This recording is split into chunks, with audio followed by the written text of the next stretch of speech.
Սամվել Կարապետյանը դեռ շարունակում է մնալ անազատության մեջ, տնային կալանքի տակ։ Դուք ինչպես եք դրան վերաբերվում, արդյոք նա չպետք է լինի ազատության մեջ։ Անպայման պետք է ազատության մեջ լինի։ Սամվել Կարապետյանի նմանները պետք է ղեկավարեն մեր երկիրը։ Ես այդպես եմ կարծում համենայն դեպս։ Այս երկիրը քանդվում է աչքներիս առաջ, ինչի մասին է խոսքը։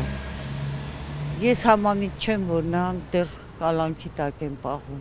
Չպետք է լիներ ինքը կալանի տակ։ Պետք է լիներ ազատության մեջ։ Այս երկրում այնքան բաներ տեղում չի, որ չես իմանում ինչ ասես։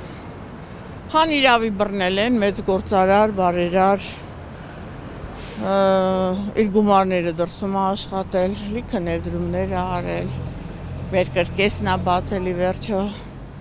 Կարելի է չէ գնահատել այդ մարդու արածը։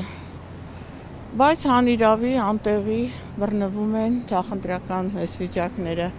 փորձելով իրանց օգտին ծառայեցնել։ Բարերար մարդ է, ժողովրդին օգնում է,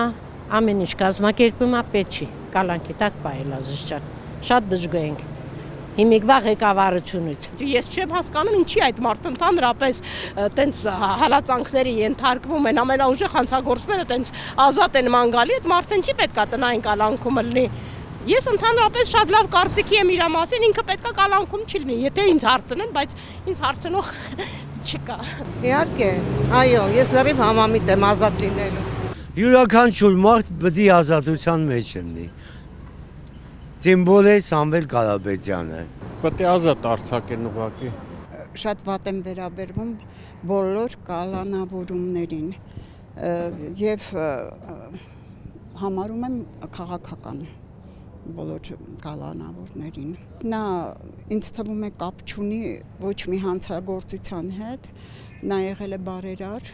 մեր ազգի համար եւ չպետք է կալանավորվեր։ Սխալ եմ համարում։ Դուրս կգամ ինձ լավ կլի, սենց կլի։